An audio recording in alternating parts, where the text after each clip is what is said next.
A homeless veteran unlocked his grandmother's cabin that had been sealed for 25 years. But when his German shepherd began digging under the floor, he uncovered a secret that would change everything.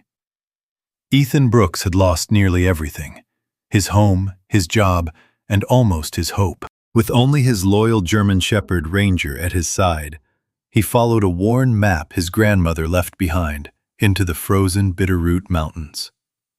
The cabin had been locked for decades, hidden deep in the forest. But the moment Ethan opened the door, Ranger sensed something strange beneath the floor. Something untouched for 25 years. Before the story begins, tell us in the comments, where in the world are you watching from today? The fluorescent lights above the truck stop hummed with a tired electric buzz that never seemed to stop. They washed everything in a pale, artificial glow that made the long Montana highway outside feel even lonelier. Snow drifted across the dark parking lot in thin sheets as the wind pushed it along the asphalt. Ethan Brooks sat on a plastic bench near the vending machines, his elbows resting on his knees, his hands clasped together like he was trying to hold himself together. His beard had grown uneven over the past few weeks, and his old green army jacket had begun to fray at the cuffs. The clock above the cashier counter read 2:14 a.m. He hadn't slept. Not really. Not for more than a few minutes at a time. Every time his eyes closed, something snapped inside his mind.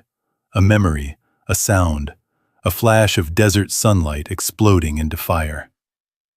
Then he'd wake up again, heart racing, breath short. For a moment he would forget where he was. For a moment he would expect to hear the shouting of soldiers or the deep thud of helicopters overhead. Instead, there was only the quiet hum of the truck stop and the distant rumble of diesel engines out on the highway. Ethan rubbed his hands together, trying to push warmth back into his fingers. Montana winters had a way of creeping into your bones. At his feet, a large German shepherd lifted his head. The dog's name was Ranger. Even after everything, after the miles of walking, after the nights spent outside, after the weeks without a proper home, Ranger still kept watch. The dog's ears twitched at every movement in the room. A trucker walked past carrying a coffee. Ranger's eyes followed him calmly, protective, always alert. Ethan reached down and rested a hand on the dog's thick fur. "You still on guard, huh, buddy?" he murmured quietly. Ranger looked up at him, dark eyes steady. The dog's tail thumped softly once against the floor. Ethan exhaled slowly. Ranger had been at his side longer than anyone else in his life now. Longer than his old job. Longer than the house he had lost. Longer than the friends who had slowly stopped calling. And in many ways, Ranger understood him better than any human ever had. Across the room, a truck stop employee wiped down a counter and glanced briefly in their direction. Not unfriendly, but not welcoming either. Just another tired look people gave when they saw someone who clearly didn't belong. Ethan had gotten used to those looks. Invisible. That's what it felt like most days. Invisible until someone needed the bench he was sitting on. Invisible until a manager asked him to move along. Invisible until the morning shift arrived. He shifted slightly and leaned back against the wall. Ranger lowered his head onto Ethan's boot. Outside, another gust of wind pushed snow against the glass doors.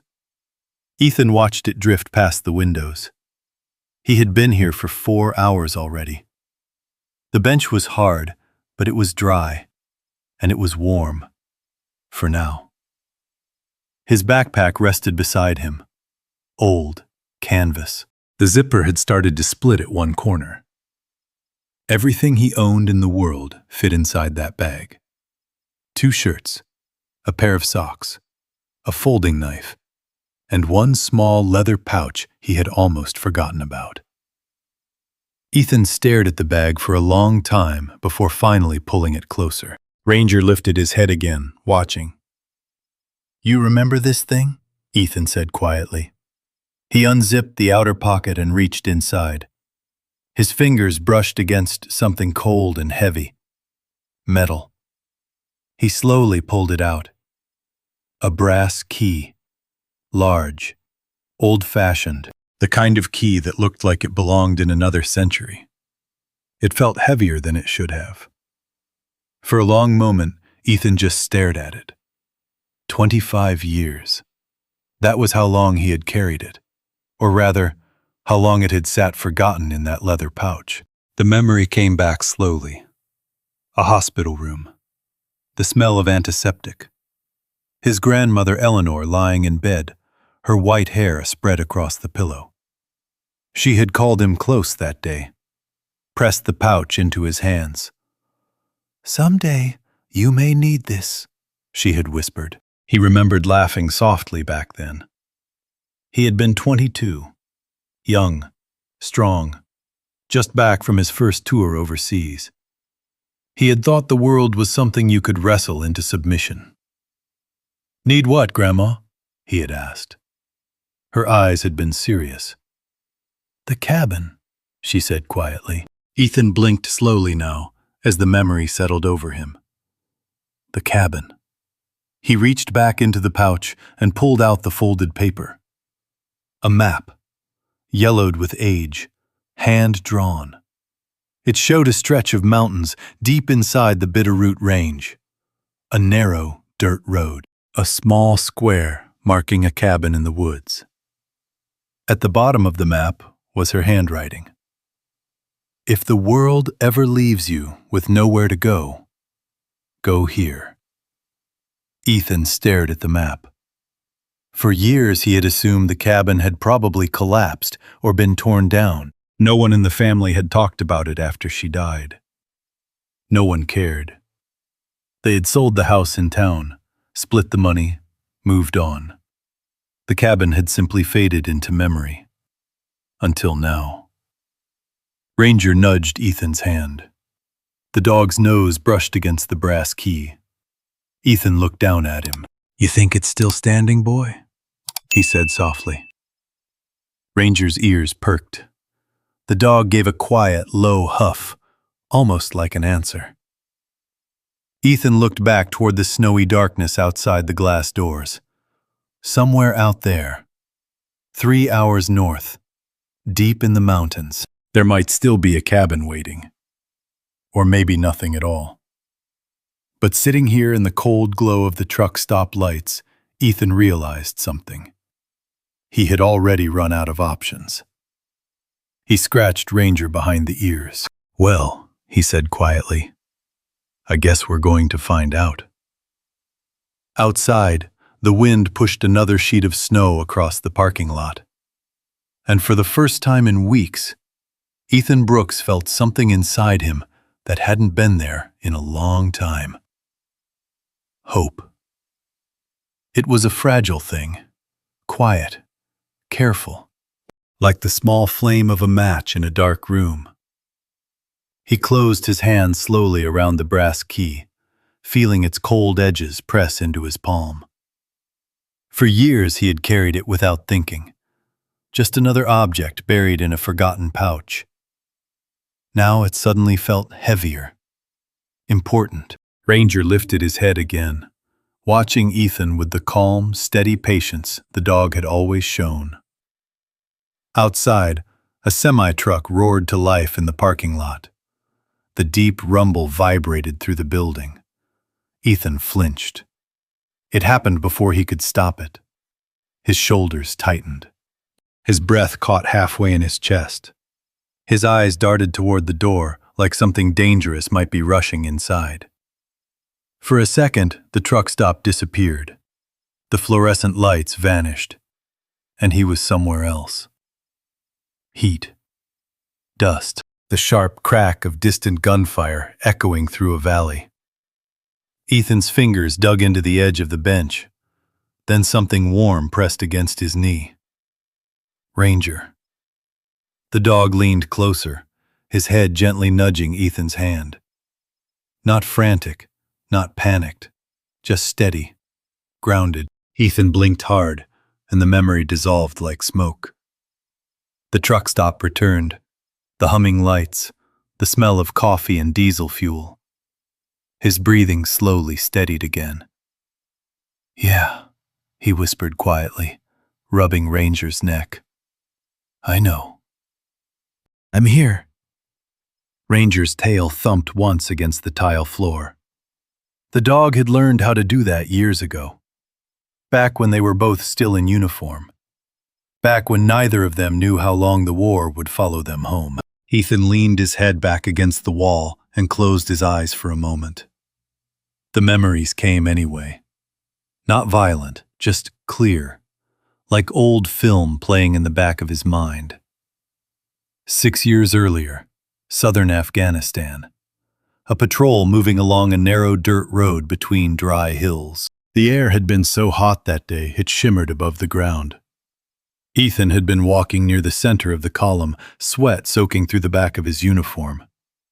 Ranger had been working ahead of them on a short lead, alert, focused. German shepherds trained for explosive detection were something special.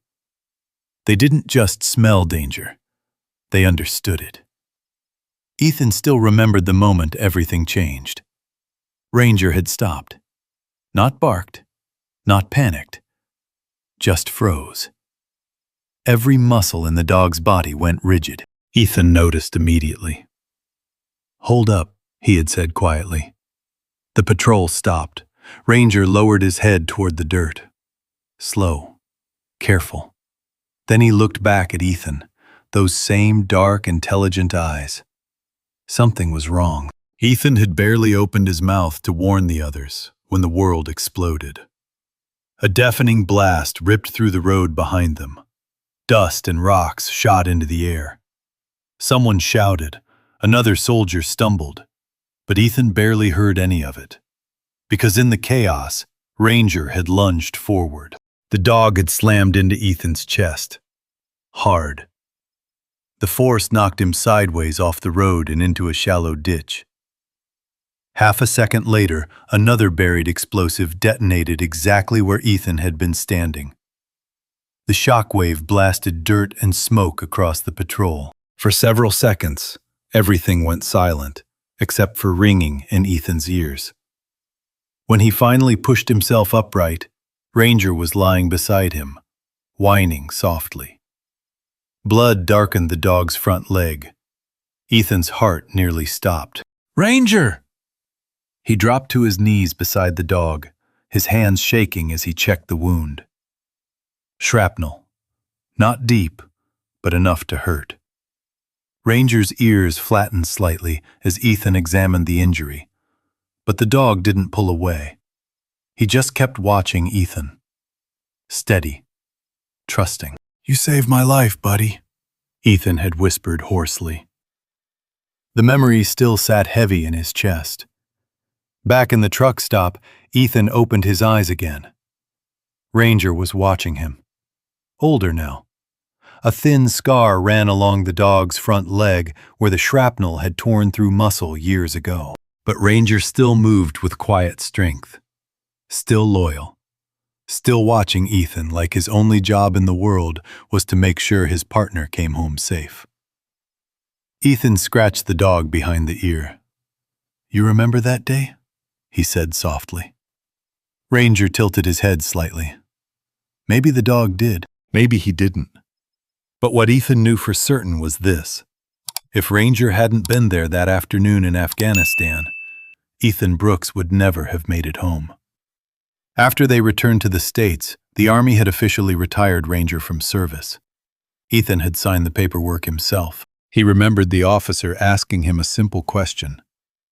"Are you willing to adopt the dog permanently?" Ethan hadn't even hesitated. "Yes, sir."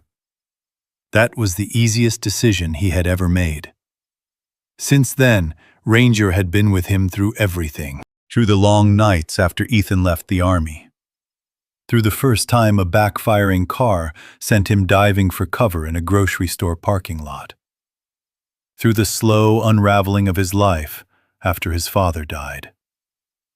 Through the day, the bank notice arrived on the door of his house. Through the moment, he packed everything he owned into a backpack. And through every cold night since.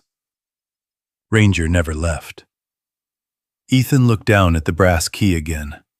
The mountains on that map suddenly didn't seem so far away. 3 hours north. Maybe a little more on foot. A cabin in the Bitterroot Range. Maybe it was gone. Maybe it had collapsed under snow years ago. But maybe, just maybe, his grandmother had known something he didn't. Ethan folded the map carefully and slipped it back into the pouch. Then he zipped the bag shut. He stood slowly, stretching his stiff legs. "All right," he said quietly. Ranger stood immediately, ready, always ready. Ethan slung the backpack over his shoulder and looked once more at the dark windows of the truck stop. It had been shelter for the night, but it wasn't home. He pushed the door open. The cold Montana wind rushed in instantly, sharp and biting. Snowflakes drifted across the empty highway. Ethan stepped outside. Ranger moved beside him without hesitation. Ethan looked north, toward the dark outline of the distant mountains. "Come on, Ranger," he said softly. "Let's go see if that cabin's still out there." Ranger's ears lifted. The dog gave a quiet, determined bark. And together, man and dog started walking into the night. Snow crunched under Ethan Brooks's boots as he and Ranger moved across the edge of the truck stop parking lot and onto the narrow shoulder of the highway. The wind cut across the open land like a blade, pushing dry snow in thin waves across the asphalt. Ethan pulled the collar of his old army jacket higher around his neck. Montana nights could be brutal in winter, especially when you didn't have a place waiting for you. Ranger walked beside him without a leash, his paws silent despite the ice scattered along the road. Every few seconds, the dog glanced back at Ethan, as if checking that he was still there. That habit had never gone away, not since the war.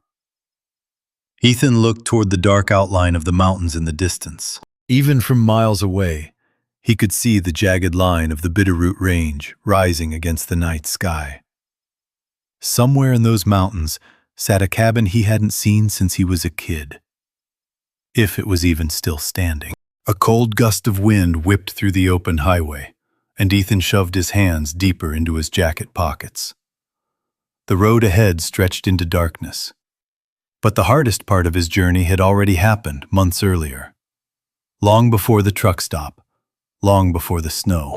It had started the day his father died. The memory returned as clearly as if it were happening again. Late spring, a gray sky hanging low over the Bitterroot Valley. Ethan had been standing in the small hospital room in Hamilton, Montana, listening to the steady beep of machines beside his father's bed. The old man had been stubborn his entire life. A ranch mechanic who had spent decades fixing tractors and harvesters for farmers across the valley. He never liked hospitals. But time had caught up to him. Heart failure, the doctors said. Ethan had been there when the machines finally went quiet.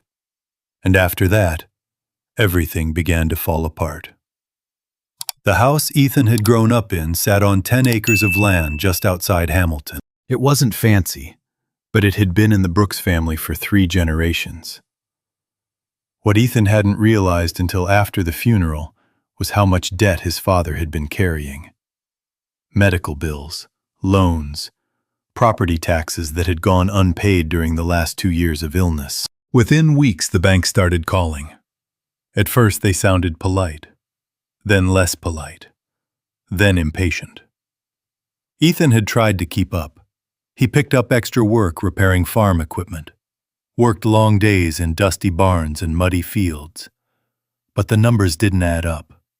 The debt was too large. One afternoon, a black pickup truck pulled into his driveway. Ethan still remembered the man who stepped out. Tall, expensive coat, perfectly polished boots that had never seen real dirt. Carl Whitmore. Everyone in the valley knew that name. Whitmore was buying land all over western Montana. Ranches, old farms, anything with acreage. The rumor was he wanted to build luxury resorts and private hunting properties for wealthy clients from the cities. Whitmore looked around Ethan's property with a slow smile.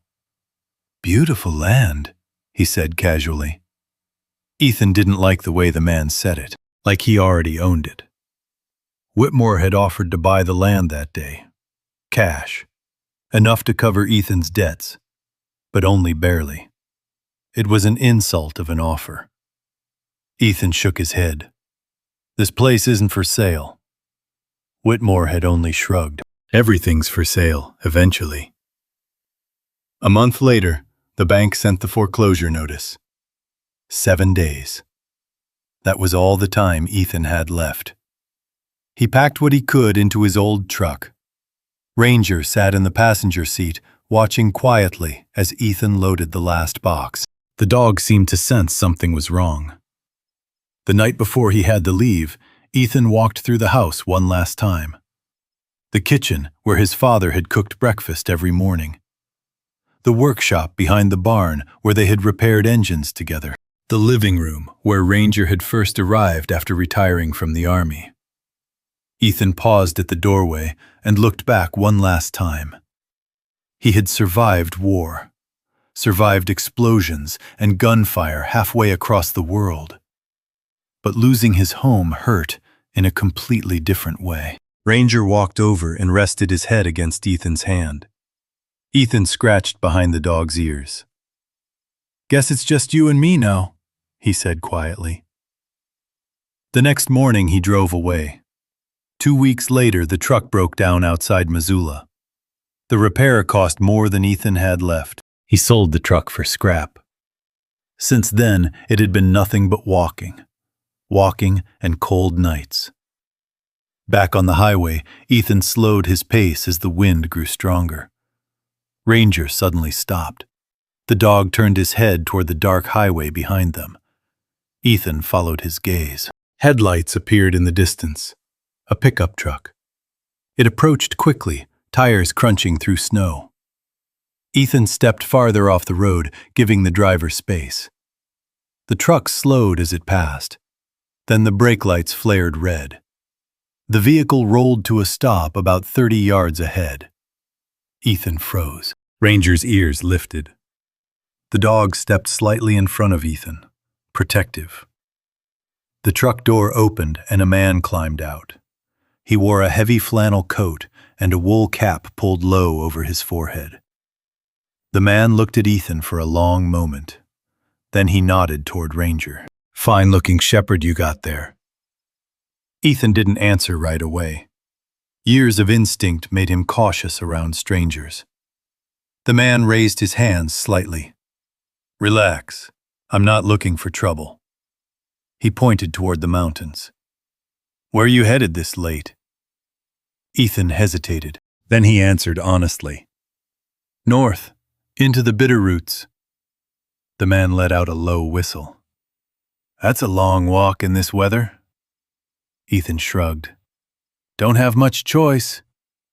The man studied him for another moment. Then he glanced at Ranger again. "Well," he said slowly, "I can at least get you a little closer." He jerked his thumb toward the truck. "I'm headed up Highway 93. Got room in the back if you and your dog want to ride." Ethan looked down at Ranger. The shepherd's tail moved once, not wagging wildly, just a small, steady motion. Ethan exhaled slowly. Maybe the mountains weren't as far away as he thought. "All right," Ethan said. "Appreciate it." The man nodded. "Name's Tom." Ethan climbed into the truck bed while Ranger jumped in beside him. The engine started again. As the truck pulled back onto the highway, Ethan looked north, toward the dark mountains growing closer with every mile.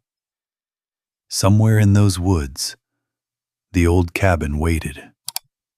And whether it held shelter or nothing at all, Ethan Brooks was finally on his way to find out. The pickup truck roared steadily along Highway 93, its headlights cutting a narrow path through the drifting snow. Ethan sat in the open truck bed with his back against the metal wall, his backpack tucked beside him. Ranger lay close at his side, the dog's thick fur shielding him from the worst of the wind. Above them, the Montana sky stretched black and endless. Every few miles, the truck passed a lonely farmhouse or a gas station glowing faintly in the distance. But most of the land was empty. Wide valleys, dark forests, mountains rising like shadows along the horizon. Ethan pulled the collar of his jacket tighter and watched the Bitterroot Range slowly grow larger ahead. The ride had been quiet so far. Tom, the driver, didn't seem like a talkative man.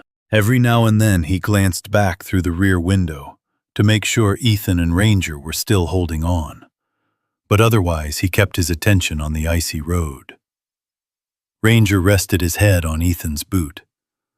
The dog's breathing was slow and calm. For the first time in weeks, Ethan didn't feel like the ground beneath him was slipping away. But the deeper they drove into the mountains, the more his thoughts returned to the small leather pouch inside his backpack, and to the woman who had given it to him, Eleanor Brooks, his grandmother. Ethan had been close to her growing up. She had lived in a small white house in Hamilton with a garden full of roses and wind chimes that sang every time the breeze passed through. She had always been different from the rest of the family, quiet, observant, as if she noticed things other people overlooked. When Ethan came home from the army after his first tour overseas, Eleanor had been the only person who didn't ask him questions about the war. She simply hugged him and said, "I'm glad you made it home." A year later, she fell ill. The doctors called it a heart condition. Ethan remembered the hospital room clearly. Soft afternoon sunlight pouring through the windows, the quiet hum of machines, and Eleanor lying there in the narrow bed, looking smaller than he had ever seen her. He had been standing beside her when she reached for his hand. "Ethan," she said softly. He leaned closer so she wouldn't have to strain her voice. "Yes, Grandma?" She nodded toward the wooden drawer beside the hospital bed. "There's something in there for you." Ethan opened the drawer. Inside was the same leather pouch that now sat in his backpack. At the time, it didn't seem important, just an old pouch tied with a cord. "What is it?" he asked. Eleanor studied his face for a long moment. Her eyes were sharp, even though her body had grown weak. "Insurance," she said quietly. Ethan laughed a little. "Insurance for what?" "For life." Her fingers tightened around his hand. "Someday the world may be harder on you than you expect." Ethan remembered shaking his head. "I'll be fine." She smiled gently. "That's what strong men always say." Then she pointed to the pouch. "Inside is a key and a map." Ethan had frowned slightly. "A map?" "To the cabin in the Bitterroot Mountains." He had heard the family mention the cabin before. Some old property the Brooks family had owned decades ago, but nobody ever talked about it seriously. Most people assumed it had rotted away long ago. "You want me to check on it someday?" Ethan asked. Eleanor slowly shook her head. "No." Her voice became serious. "Listen to me carefully." Ethan leaned closer. "Do not go there out of curiosity." Her eyes held his. "Only go when you truly have nowhere left to turn." Ethan remembered feeling confused. "Why?" Eleanor took a slow breath. "Because some doors should stay closed until the right moment." The room had grown quiet after that. Ethan had slipped the pouch into his jacket pocket without thinking much about it. He assumed it was just an old family story, a sentimental gift. But before he left the hospital that day, Eleanor had called his name again. "Ethan!" He turned back.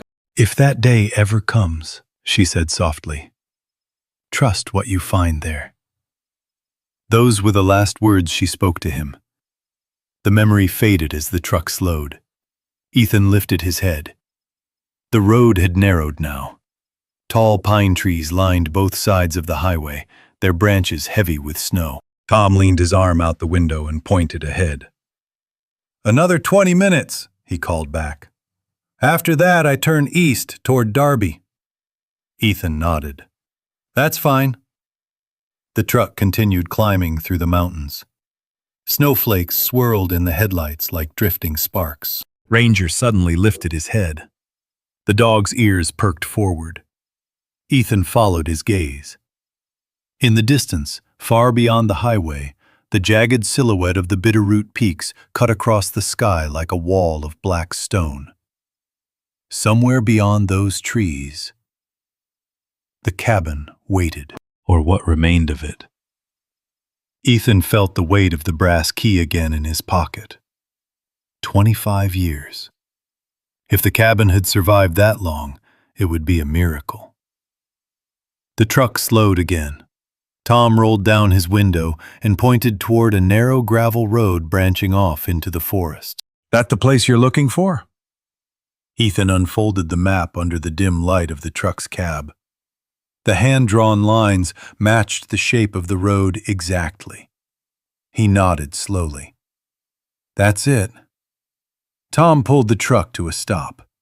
The engine idled quietly in the cold night air. "You sure you want to go in there?" Tom asked. Ethan glanced at Ranger. The dog was already standing, tail steady, eyes focused toward the dark forest road. "Yeah," Ethan said. "I'm sure." Tom gave a small nod. "Well, good luck to you." Ethan climbed down from the truck bed. Snow crunched under his boots again. Ranger jumped down beside him.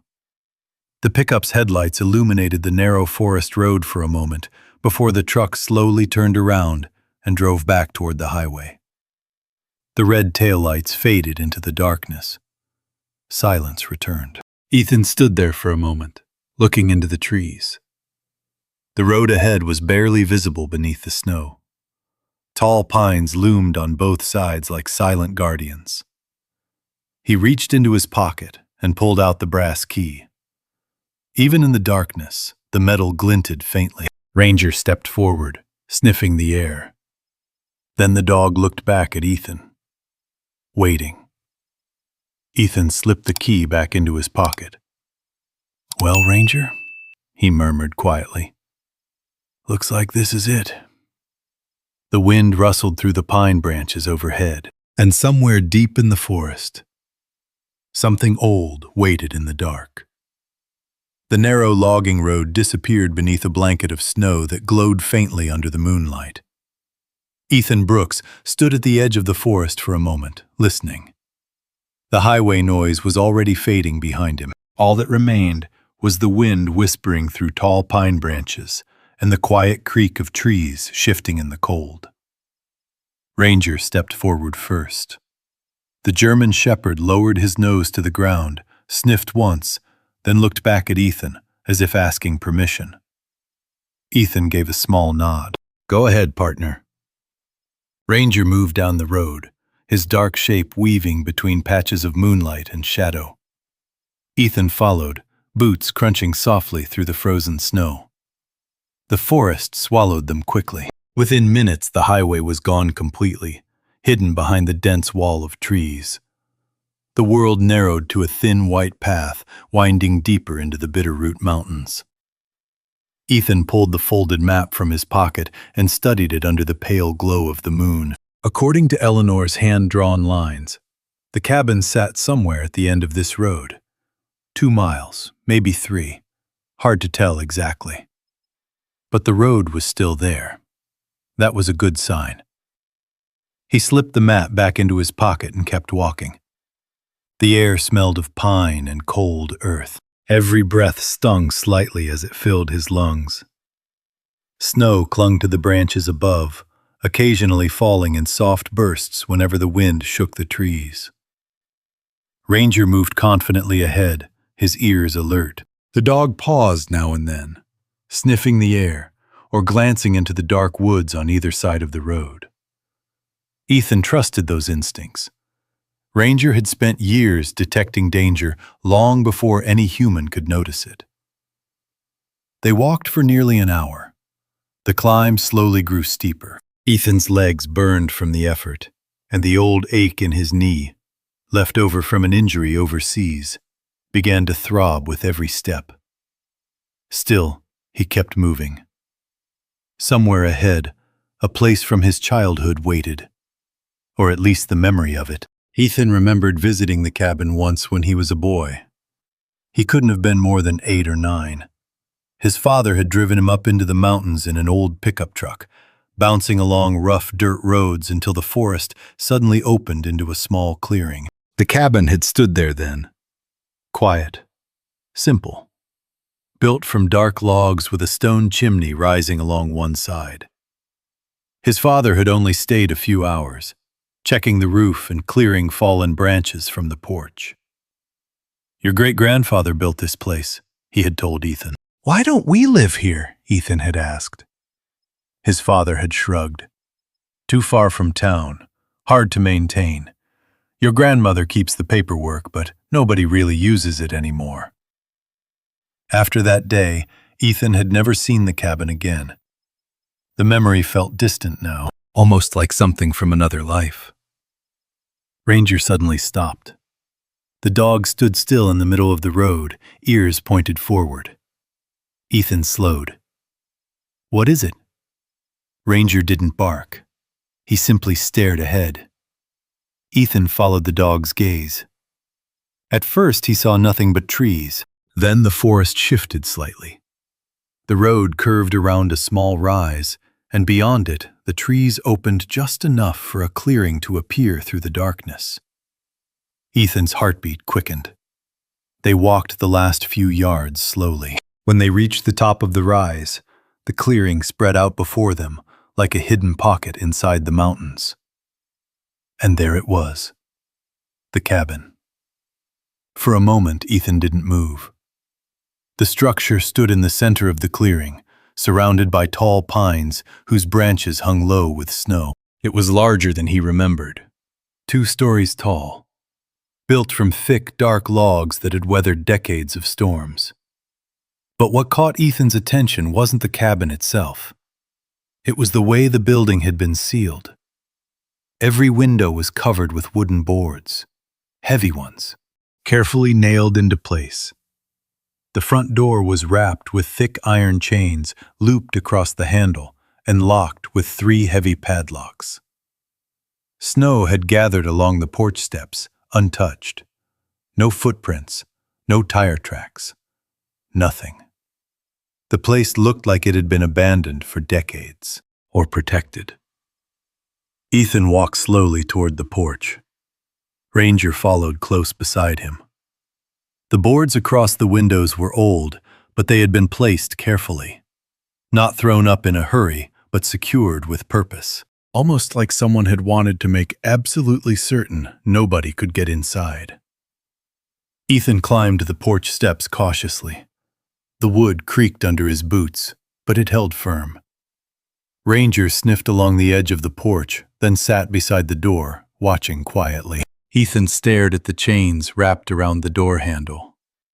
3 locks, all rusted with age. He reached into his jacket pocket and pulled out the brass key. For a moment, he just held it. The metal felt cold against his fingers. He remembered Eleanor's voice again. "Only go when you truly have nowhere left to turn." Ethan looked around the clearing. The mountains rose dark and silent around them. No lights, no roads, no neighbors for miles. Just the wind and the forest. He let out a slow breath. "Well, Grandma?" he murmured softly. "Looks like that time finally came." He knelt down and lifted the first padlock. The brass key slid into the keyhole. For a second, nothing happened. Then Ethan turned the key. A dull metallic click echoed across the quiet clearing. The first lock opened. Ranger stood up immediately, tail stiff. Ethan moved to the second lock. The key slid in again. Another turn. Another click. The second chain loosened and dropped slightly against the door. Only one lock remained. Ethan hesitated. His heart was beating harder now. Behind that door could be anything. An empty ruin, rotten floors, a collapsed roof, or maybe something Eleanor had protected all these years. Ranger gave a low, quiet whine beside him. Ethan glanced down at the dog. "You ready, partner?" Ranger's tail moved slowly. Ethan lifted the final padlock. The rusted metal groaned as he forced the key into place. He twisted. For a moment the lock refused to move. Then, with a harsh grinding sound, it finally turned. The last chain fell loose. The cabin door stood silent in front of him, waiting. Ethan wrapped his hand around the old iron handle. Behind him, the forest stood completely still. Even the wind seemed to pause. Ranger leaned slightly forward, muscles tense. Ethan slowly pushed the door open. The hinges groaned loudly in the quiet night. Cold air rushed out from inside the dark cabin. Ethan lifted his flashlight and shined it into the doorway, and both man and dog froze. Because the inside of the cabin looked nothing like the abandoned ruin he had expected. It looked preserved. Ethan Brooks stood in the doorway with the flashlight trembling slightly in his hand. The beam cut through the darkness and drifted slowly across the cabin's interior. Dust floated lazily in the air like tiny snowflakes. But nothing was broken. Nothing had collapsed. The furniture stood exactly where it should be. A wooden table rested in the center of the room, with 4 chairs tucked neatly around it. A cast-iron stove sat against the far wall. Shelves lined the kitchen area, and several jars still stood on them, their glass surfaces dulled by time. White sheets covered the couch and 2 armchairs, protecting them from dust. It looked less like an abandoned building and more like a house someone had closed carefully, planning to come back someday. Ranger stepped cautiously across the threshold. The dog's claws clicked softly against the wooden floor as he sniffed the air. Ethan followed slowly behind. The smell inside the cabin was old but not rotten. Dry wood, dust, a faint hint of pine. He swung the flashlight beam across the walls. Everything looked intact. The wooden beams above were straight and strong. The stone fireplace stood solid in the corner. Even the old rug beneath the table still held its shape.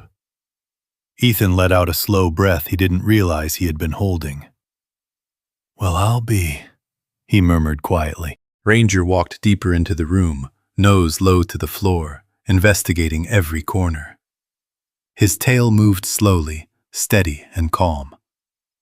Ethan closed the cabin door behind them to keep the wind out.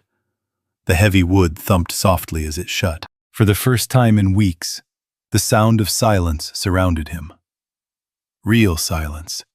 Not the humming lights of a truck stop, not the distant roar of traffic. Just the quiet creak of old wood and the wind brushing softly against the cabin walls.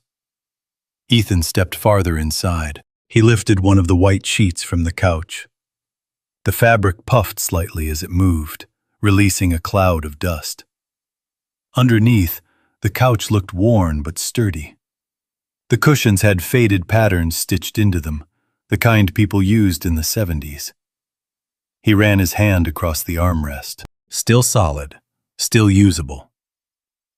"Grandma, what did you do out here?" he whispered. Ranger wandered toward the kitchen area and sniffed along the floorboards. Ethan moved to the window and pried one of the wooden boards loose just enough to peek outside. Moonlight spilled into the cabin in a thin silver line. He turned back toward the room. The place didn't look abandoned at all. It looked protected, preserved, almost like someone had sealed it intentionally. Ethan walked over to the cast-iron stove and opened the small metal door. Inside, dry ashes rested from the last fire that had burned there. He closed the stove again and shook his head slowly. "This place could still work," he muttered. He set his backpack down beside the table. Ranger came over immediately and sat beside it, as if guarding their only belongings. Ethan gave the dog a tired smile. "Yeah, I know. Don't trust it yet." He pulled a small flashlight lantern from his pack and placed it on the table. The warm glow filled the room with soft yellow light, pushing the darkness back into the corners. The cabin suddenly felt more welcoming, more human. Ethan took off his jacket and draped it over one of the chairs. His muscles ached from the long walk through the mountains. The cold had settled deep into his bones. But here, inside these walls, the wind couldn't reach him. Ranger circled twice on the rug near the fireplace before lying down with a soft grunt. Ethan crouched beside the hearth and searched the wood box beside it. To his surprise, several dry logs still rested inside. Someone had stacked them neatly. Years ago, maybe decades. Ethan shook his head again in disbelief. "Well, let's see if this old place still remembers how to keep a man warm." He gathered a few pieces of kindling and struck a match. The flame flickered brightly in the quiet room. Within minutes, the fire began to grow inside the stone fireplace. The warmth spread slowly through the cabin. Orange light danced across the walls. Ranger lifted his head and watched the flames for a moment before relaxing again. Ethan sat back against the couch and stretched his legs toward the fire. For the first time in weeks, the tight knot in his chest loosened slightly. The silence inside the cabin felt different from the silence outside. Safer. Protected. But the night wasn't finished with him yet. Ethan leaned his head back against the couch. His eyes drifted closed for just a moment. And suddenly, a loud crack echoed in his mind. Gunfire, shouting, the thunder of an explosion. Ethan jerked upright with a gasp. His heart slammed against his ribs as if trying to escape his chest. For a second he couldn't breathe. The cabin vanished. The fire disappeared. He was back in the desert again. Smoke, dust, chaos. His hands trembled. Then something warm pressed against his arm. Ranger. The dog stood beside him now, his nose pushing gently into Ethan's shoulder. Ethan blinked hard. The cabin returned. The firelight flickered across the stone walls. Ranger stared at him with calm, steady eyes. "Yeah," Ethan whispered hoarsely. "I'm here." He reached down and rested his hand on the dog's neck. Slowly, his breathing returned to normal. The episode passed, like it always did. But Ranger never moved away. The dog stayed there beside him, quiet and patient. After a while, Ethan stood up and walked slowly around the cabin. There were 2 doors along the back wall. One led to a narrow staircase that climbed toward the 2nd floor. The other led to a small hallway. He opened the hallway door. Inside were 2 rooms. One looked like a bedroom, the other a storage pantry. Both were sealed under dust-covered sheets, just like the living room. Ethan returned to the main room and stared thoughtfully at the fireplace. The stonework looked thicker than usual, stronger, almost like it had been built with more than just decoration in mind. He shrugged slightly. Old cabins were built strange sometimes. Still, something about the place felt unusual. Ranger suddenly stood up again. The dog walked slowly across the floor toward the stone fireplace. His nose moved along the wooden boards near the hearth. Then he stopped. Ranger tilted his head slightly. He sniffed again. And then the German Shepherd began scratching at the floor. The sharp scrape of Ranger's claws against the wooden boards echoed through the quiet cabin. Ethan turned from the fireplace. "What is it, boy?" Ranger didn't look back. He kept scratching at the same spot beside the stone hearth, his nose pressed low against the floorboards. The dog let out a short bark, then pawed the wood again with growing insistence. Ethan walked over slowly. The fire crackled softly behind him, sending warm light across the room. Ranger stepped aside just enough for Ethan to see the spot he had been digging at. It looked like ordinary floorboards, old wood, worn smooth with time. Ethan crouched down and ran his hand across the boards. Nothing unusual. No gaps, no loose planks. He tapped the wood once with his knuckles. Solid. Ranger gave another small bark and scratched again, this time harder. "Easy," Ethan murmured. The dog froze immediately, though his eyes remained fixed on the floor. Ethan studied the area again. It was right beside the fireplace, close enough that the stone foundation beneath the cabin might run under that section of floor. Maybe Ranger smelled an animal under the house, a squirrel, or a raccoon looking for warmth.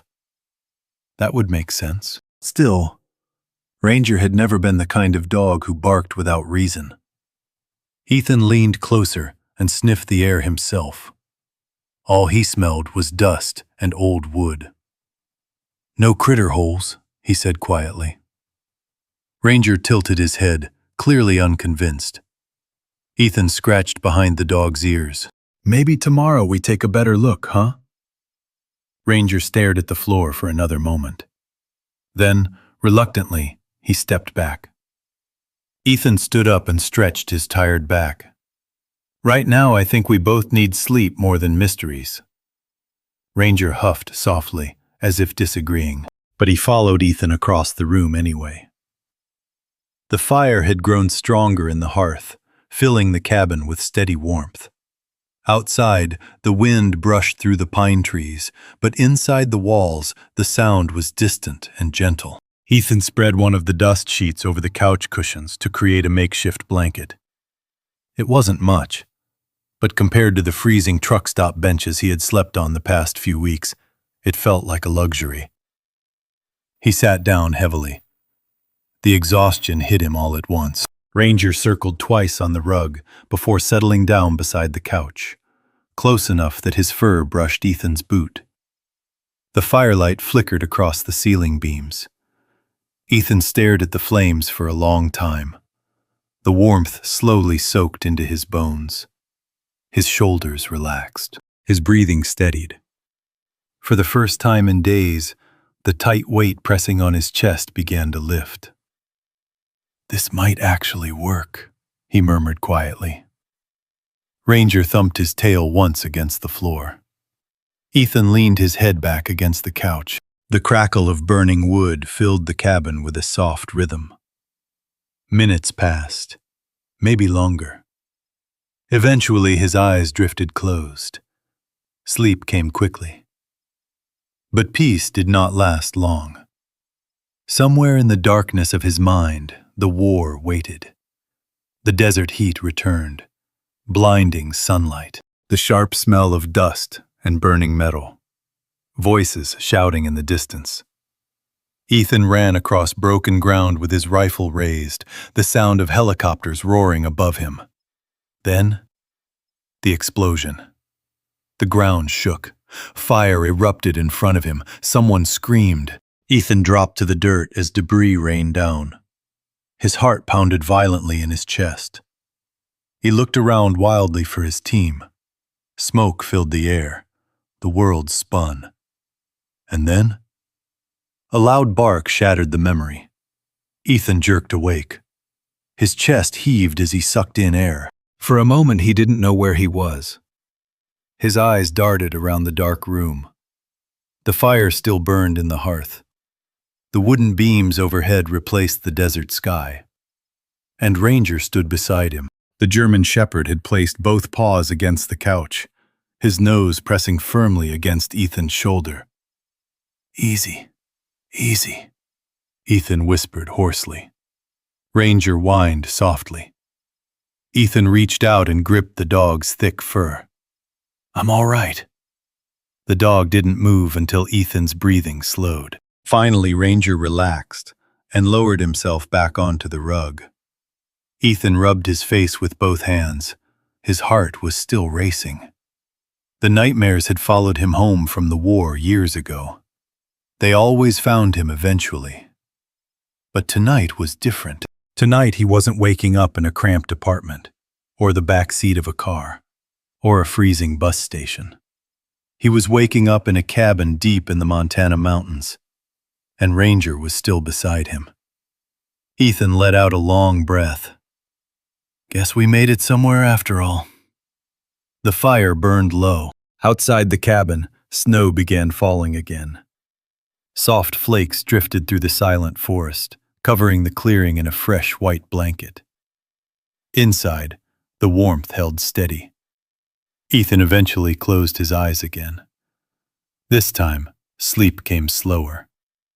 But it came. Hours later, pale morning light crept through the narrow cracks between the boards covering the windows. The cabin filled with thin lines of gold. Ranger was already awake. The German shepherd lifted his head and sniffed the air. Then he stood. The dog walked quietly across the cabin floor toward the fireplace again. The same spot, the same boards. He lowered his nose, sniffed once, then twice. And this time, Ranger began digging harder. The sharp scrape of his claws echoed across the quiet cabin. Ethan stirred on the couch, blinking slowly as the pale morning light crept through the cracks in the boarded windows. For a moment he lay still, listening. Scratch, scratch, scratch. He pushed himself up on one elbow. "Ranger?" The dog didn't stop. Ranger was crouched beside the stone fireplace again, his nose pressed against the wooden floorboards. His claws raked at the same spot with determined focus. "Hey," Ethan muttered, his voice rough from sleep. He swung his legs off the couch and stood. "What's got you so worked up this early?" Ranger barked once, short and sharp, without looking back. Ethan walked across the room, rubbing his eyes. The fire had burned down to glowing embers during the night. The cabin felt cooler now, though the stone walls still held some of the warmth from yesterday. Ranger stepped aside the moment Ethan approached, but he didn't move far. He stood close, staring intensely at the floor. Ethan crouched down. The wooden boards showed faint claw marks now, small grooves scratched into the surface where Ranger had been digging. "All right," Ethan murmured. "Let's see what's got your attention." He pressed his palm against the boards. They felt slightly warmer than the rest of the floor, maybe because they sat close to the fireplace. But something else caught his eye. A thin edge, almost invisible. A line running along the grain of the wood. Ethan leaned closer. It wasn't just a floorboard seam, it was a perfect square. Ranger gave a quiet whine. Ethan ran his fingers along the edge again. The wood shifted slightly under pressure. "Well, I'll be." He stood and scanned the room. There had to be something to pry it open. After a moment, he grabbed the metal poker leaning beside the fireplace. He slid the flat end into the thin seam between the boards. Carefully, slowly, he pushed down. At first, nothing happened. Then the wood lifted slightly with a dull creak. Dust puffed up from the edges. Ethan pushed harder. The square section of floor rose just enough for him to grip it. He set the poker aside and lifted the panel fully. The wooden hatch swung upward. Beneath it, darkness. A square opening dropped straight down into the earth below the cabin. Cool air drifted up from the hole, carrying the faint smell of concrete and old metal. Ethan froze. Ranger immediately stepped closer, peering into the opening. "What the hell?" Ethan whispered. He grabbed the lantern from the table and held it over the hole. The light revealed a metal ladder bolted to a concrete wall. It descended several feet into a small underground chamber. The walls weren't dirt. They were reinforced concrete. A bunker. Ethan stared in disbelief. "Grandma, what did you build out here?"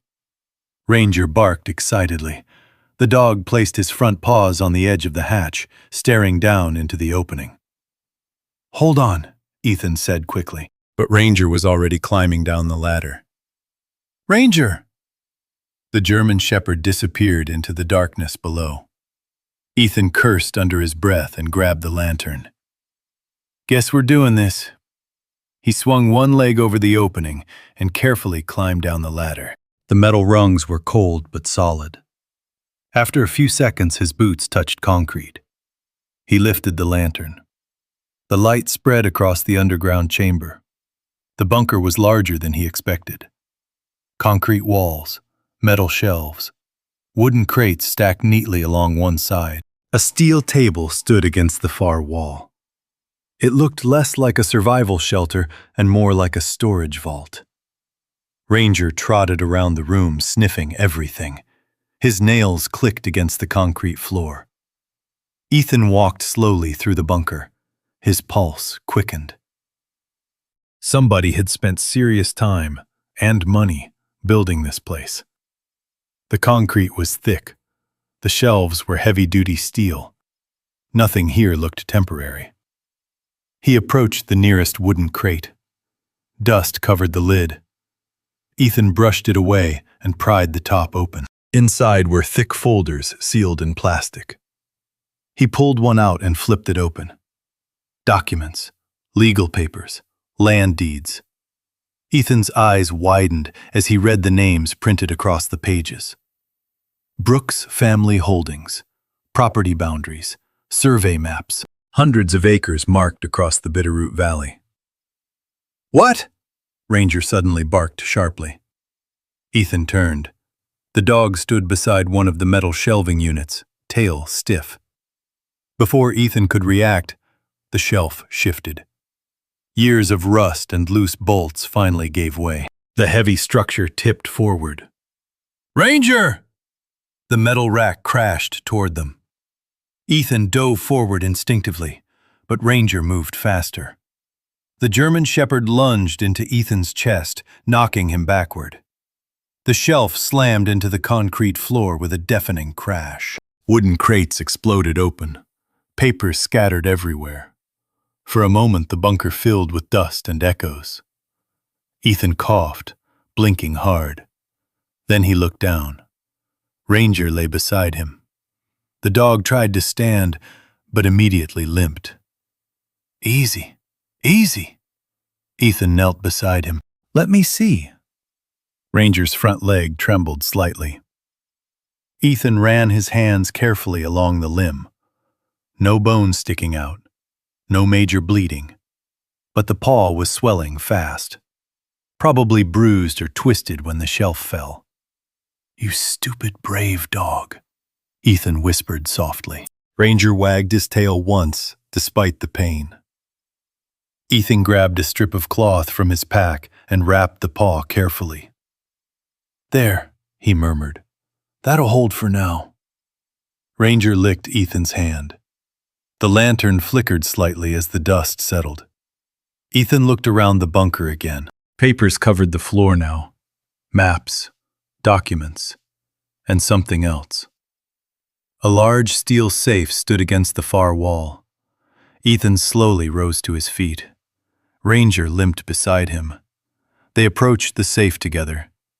Ethan wiped the dust from its surface. The metal door held a combination lock, but taped to the front was an envelope with a name written in careful handwriting.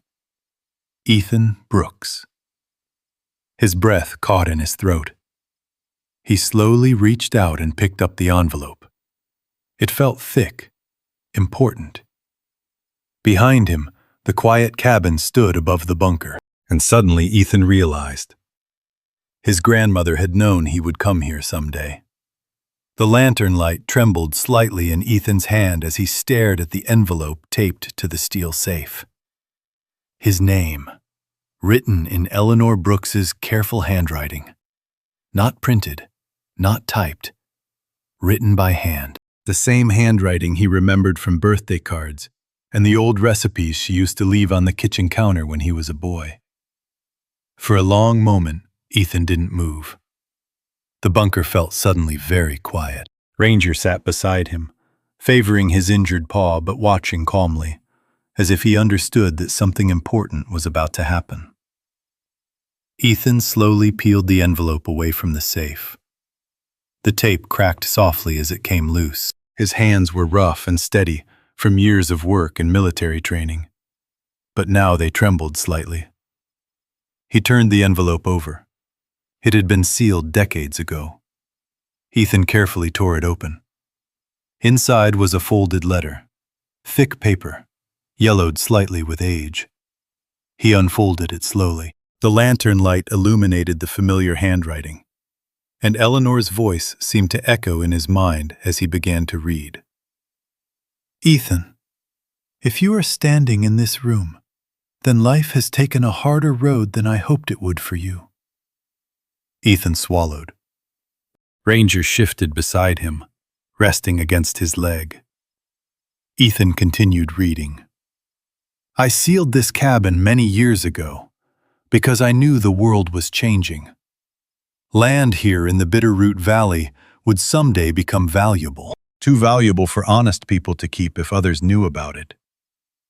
Ethan's eyes moved across the page, each line pulling him deeper into the truth Eleanor had hidden for decades. Our family once owned much more land than you were told. Hundreds of acres across these mountains and valleys. Your great-grandfather built this cabin when the valley was still wild and quiet. Ethan slowly turned one of the scattered maps lying on the floor beside him. The property lines stretched far beyond the clearing outside the cabin. Forests, streams, large sections of valley land, land that developers would pay fortunes to control. The letter continued. Over time, I moved most of those holdings into a trust, quietly, carefully. I let the cabin appear abandoned so no one would suspect what remained here. Ethan felt a chill run through him. He thought about the boarded windows, the heavy chains on the door, the way the place had been sealed, not abandoned, hidden. He kept reading. If you have opened this safe, it means the trust now belongs to you. The documents in this room prove that the Brooks family still owns this valley. Ethan's breath caught. Still owns. He looked down at the papers scattered across the bunker floor. Land deeds, ownership records, investment statements. His eyes scanned the numbers printed on several of the documents. The value estimates. The figures made his head spin. Millions, possibly more. He leaned back slightly against the concrete wall. All this time, he whispered. Ranger nudged his arm gently. Ethan looked down at the dog. You found it, he said quietly. Ranger wagged his tail once. Ethan returned his attention to the letter. There is something else you must understand, Eleanor had written. There will always be people who want what this land holds. Some will try to take it legally. Others may try less honest methods. Ethan thought immediately of Carl Whitmore, the developer who had tried to buy his old house for a fraction of its value. The man who had been quietly buying land all across the valley. Ethan's jaw tightened. The letter continued. I never told the rest of the family because I knew it would only cause trouble. But I trusted you, Ethan. You always had a good heart, even when life became difficult. Ethan's throat tightened slightly. The lantern flickered as he turned the page. The valley needs someone who understands sacrifice, someone who knows what it means to protect others. Ethan sat silently for a moment. War had taken many things from him: sleep, peace, friends he would never see again. But Eleanor had believed something else remained inside him, something worth trusting. The last lines of the letter were written slightly shakier than the rest. Use this land wisely. Help people who need it. And remember that real wealth is not money or property. It is the good you leave behind. The letter ended simply. Love, Grandma Eleanor. Ethan folded the paper slowly. The bunker felt heavier now, full of meaning, full of responsibility. He looked at the steel safe again. If Eleanor had left the letter outside, what was inside the safe itself? Ethan brushed dust from the safe door. The combination dial gleamed faintly in the lantern light. Ranger sniffed the metal curiously. Ethan studied the dial. Then he noticed something scratched lightly into the side of the safe. 3 small numbers carved into the paint. 197. Ethan frowned slightly. 197. His mind turned. Then he remembered. Eleanor's birthday. June 19th, 1937. He slowly turned the dial. 1, 9, 3, 7. The lock clicked. The sound echoed quietly through the bunker. Ethan opened the safe. Inside were neatly stacked bundles of documents, certificates, more deeds, and a thick folder labeled Brooks Valley Trust. Ethan lifted it carefully. Ranger rested beside him as he flipped through the pages. Everything was official, legal, registered. The Brooks family still owned land stretching across the valley. Land Carl Whitmore had been trying to buy, piece by piece. Ethan slowly closed the folder. For the first time in a long time, he didn't feel powerless. But the silence in the bunker suddenly broke. Ranger's ears snapped upright. The dog turned toward the ladder leading back to the cabin. A low growl rumbled in his throat. Ethan looked up. Ranger? The dog limped toward the ladder, listening. Above them, something moved inside the cabin. The faint sound of boots shifting across wooden floorboards drifted down through the open hatch. Ethan froze. Ranger's growl deepened, low and warning, vibrating through the quiet bunker. The German shepherd limped toward the ladder, every muscle in his body tense despite the injured paw. Ethan grabbed the lantern and quickly closed the steel safe. The click of the door shutting sounded loud in the underground chamber. He lowered his voice. Easy, Ranger. But the dog's ears were locked on the ceiling. Someone was definitely inside the cabin. Ethan's mind raced. Nobody knew about this place. He had only arrived yesterday. No neighbors, no nearby roads, which meant only one thing. Someone had been watching the valley, watching the land, and had followed him here. The boards above creaked again. A heavy step, then another. Ranger barked once, sharp and angry. Quiet, Ethan whispered. But it was too late. The footsteps above suddenly stopped. Silence filled the cabin overhead. Ethan moved quickly. He slid the hatch halfway closed, but left enough space to see through. Then he climbed the ladder slowly, lantern held low so the light wouldn't give away his position. Ranger stayed right behind him. Each step upward felt longer than the last. Ethan reached the top rung. He paused, listening. The cabin was silent, but the smell of cold air drifted down through the open doorway. The front door must be open. Ethan pushed the hatch open slowly, and stepped back into the cabin. The morning light filtered through the cracks in the boarded windows, painting thin stripes across the floor. The fire in the hearth had nearly died. But that wasn't what Ethan noticed first. The front door stood wide open. Snow had blown inside across the porch boards. Ethan straightened slowly. "Hello?" he called. No answer. Ranger limped forward a few steps and sniffed the air. Then the dog suddenly growled again. Ethan turned. A man stepped out from the shadow near the window. Tall, expensive coat, leather gloves, and a smile that never reached his eyes. Carl Whitmore. Ethan recognized him immediately. The land developer from Hamilton. The same man who had offered to buy Ethan's small house months ago. The same man who had tried to pressure him into selling before the bank foreclosure. Whitmore glanced around the cabin with casual interest. "Well," he said calmly, "looks like you finally found it." Ethan's jaw tightened. "You followed me." Whitmore shrugged. "Let's just say I've been paying attention to this valley for a long time." Ranger stepped in front of Ethan, teeth slightly bared. Whitmore glanced at the dog and chuckled.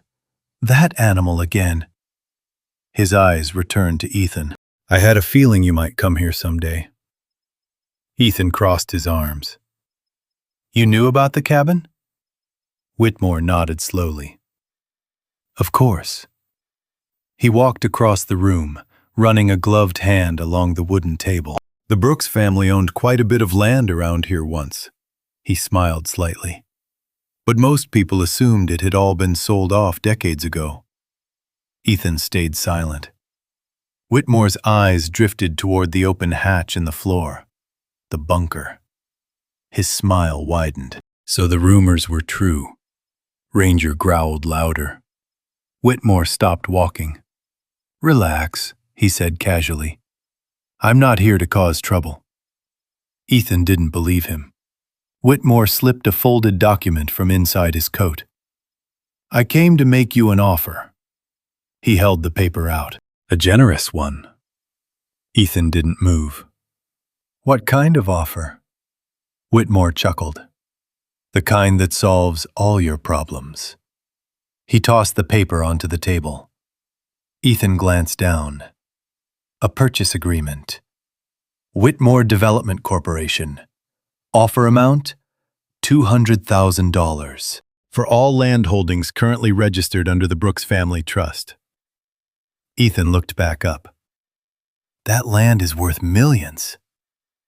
Whitmore shrugged. "Maybe someday." He leaned casually against the table. "But right now you're a homeless veteran living in a boarded-up cabin." His voice remained calm. $200,000 would change your life." Ranger barked sharply. Whitmore frowned. "That dog really doesn't like me." Ethan stepped closer. "You should leave." Whitmore sighed. "I was hoping we could do this the easy way." He tapped the paper. "Sign it. I wire the money tomorrow. You walk away rich." Ethan folded the document once, then placed it back on the table. "No." Whitmore's eyes hardened slightly. "You sure about that?" Ethan nodded. "I know what this land is worth now." Whitmore studied him carefully. For a moment, neither man spoke. Then Whitmore's smile returned. "Interesting." He straightened his coat. "Looks like Eleanor told you everything." Ethan's chest tightened. "You knew my grandmother?" Whitmore chuckled. Everyone in this valley knew Eleanor Brooks. He glanced around the cabin again. She was smarter than people realized. Whitmore walked toward the door, but before leaving, he turned back once more. "You'll hear from me again, Mr. Brooks."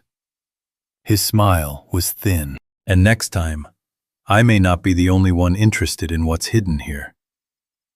The door slammed behind him. Cold wind swept through the cabin. Snowflakes drifted across the wooden floor. Ethan stood there silently. Ranger slowly relaxed, though the dog's ears stayed alert. Ethan walked to the doorway and looked out across the clearing. Whitmore's black SUV sat near the tree line. A moment later it started and rolled down the narrow logging road, disappearing into the forest. Ethan closed the door. The cabin felt different now, heavier, more dangerous. Ranger limped back to his side. Ethan knelt and rubbed the dog's neck gently.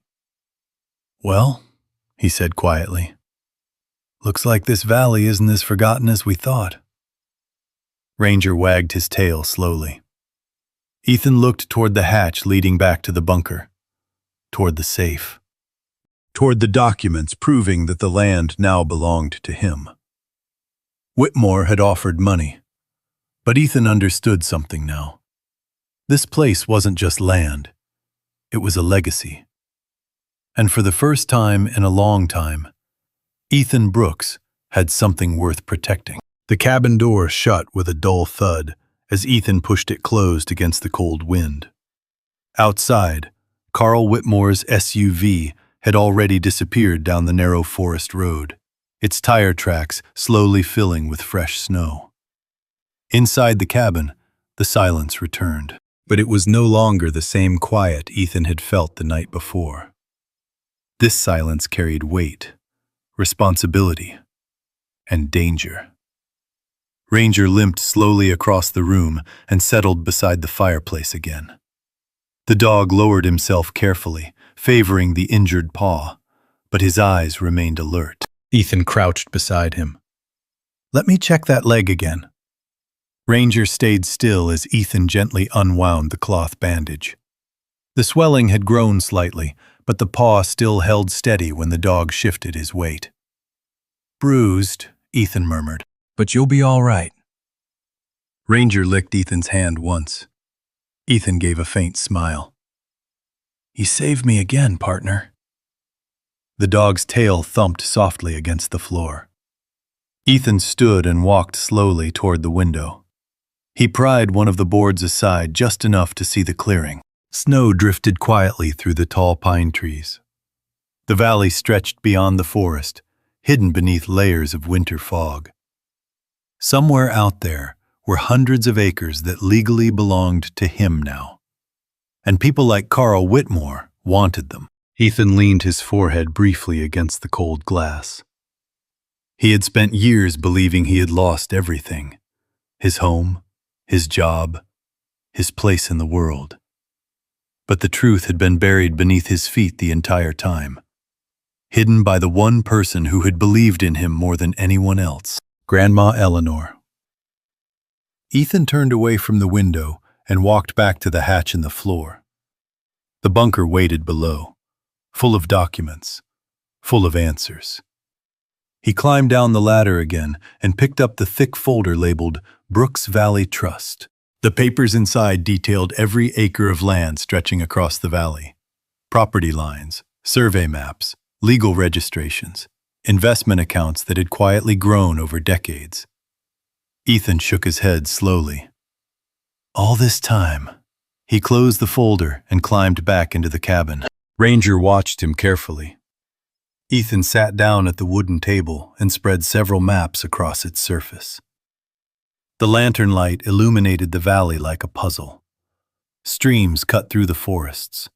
Old logging trails wound across the mountains. Large open sections of land spread along the valley floor. If Whitmore controlled this land, he could build resorts, vacation homes, roads, hotels.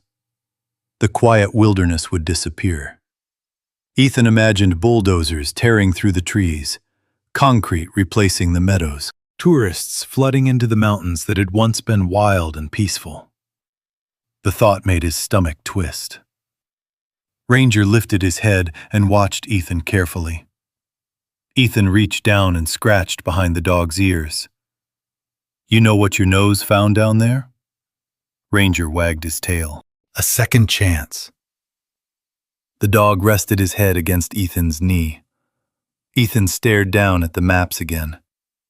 His mind drifted back to the men he had served beside overseas.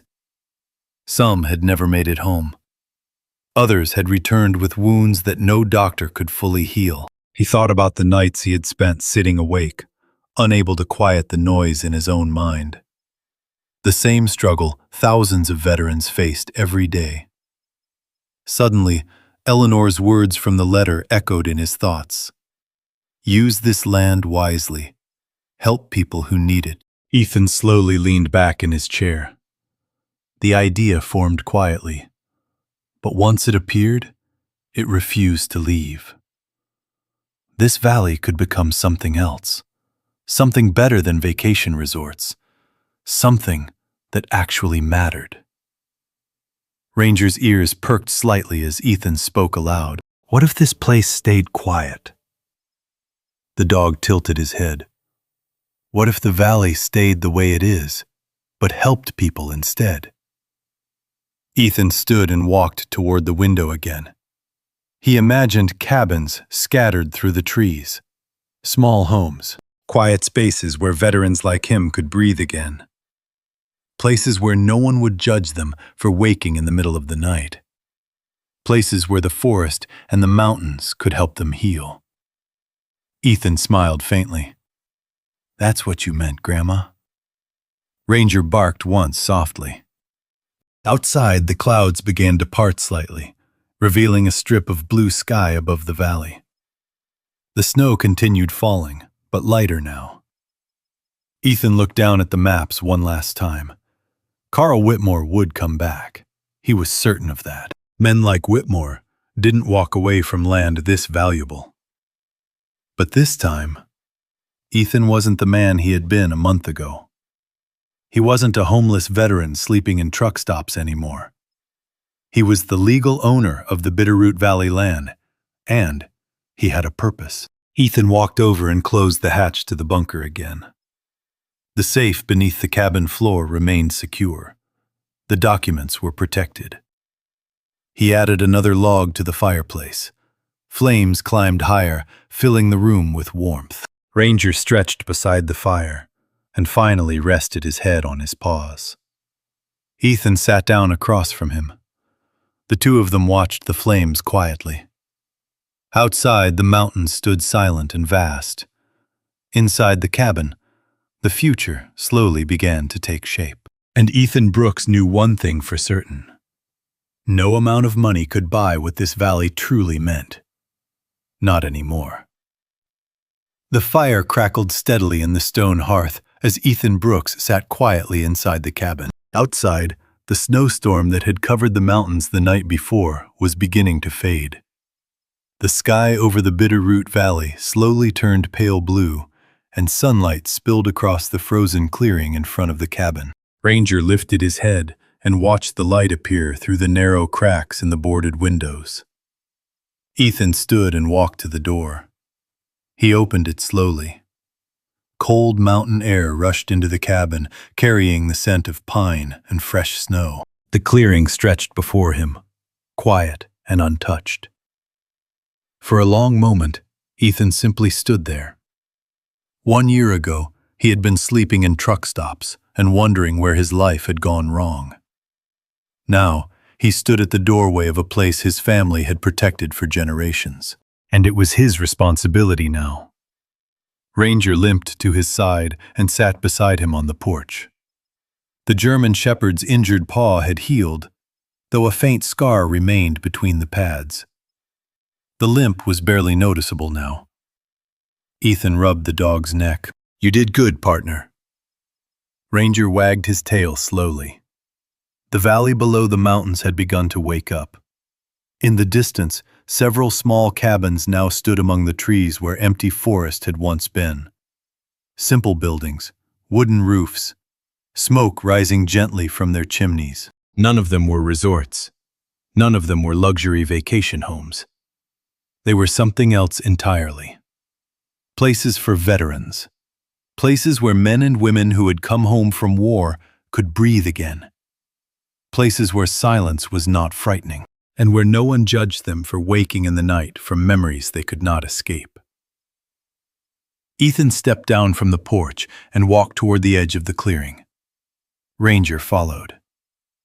Below them, the valley stretched wide and peaceful beneath the winter sun. Several men were already working near one of the new cabins, repairing a fence that had fallen under the weight of snow.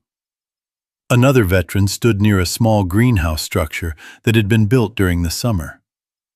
A few others were cutting firewood beside a stacked pile of logs. The work was simple, quiet, but it gave them purpose. And slowly, little by little, the land was healing the people who came there. Ethan leaned against the wooden railing and watched them. He recognized the look in their eyes, the same look he had carried when he first arrived at the cabin. Lost, tired, searching for somewhere to belong again. Ranger sat beside him, calm and proud. Ethan reached into his coat pocket and pulled out the folded letter Eleanor had written. The paper had grown softer with time from being opened and read many times over the past year. He unfolded it carefully. The familiar handwriting still looked the same. Use this land wisely. Help people who need it. Ethan smiled faintly. I think you'd like what it became, he said quietly. The wind moved gently through the pine trees around the cabin. Far below, laughter drifted up from the valley as two of the veterans joked while hauling lumber across the snow.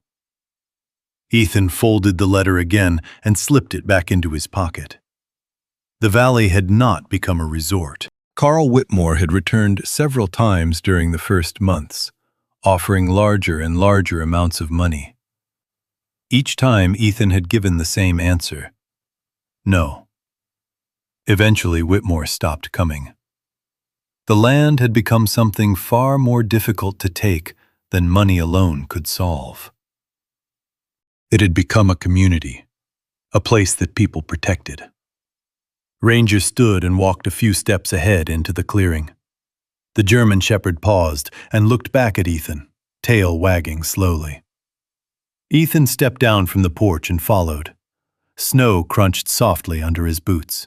The mountains stood tall around them, unchanged and watchful. Ethan looked across the valley one last time. He had come here with nothing. No home, no plan, no future. But one loyal dog had refused to give up on him. And one woman had believed in him enough to leave behind a hidden second chance.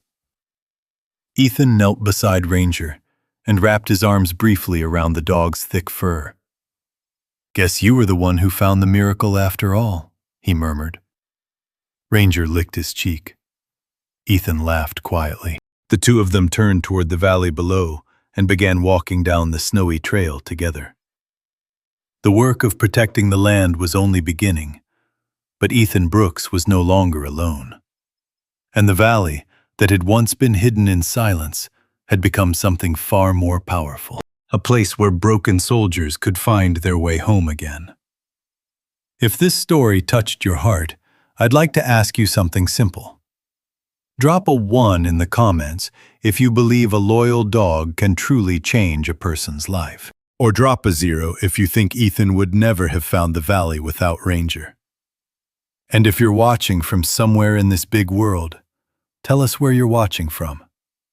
People from all over the country gather here, and it's always amazing to see how far these stories travel. Don't forget to subscribe to the channel and turn on the notification bell, because the next story is already waiting. Somewhere out there, another veteran and another loyal dog are about to discover something no one else believed was possible.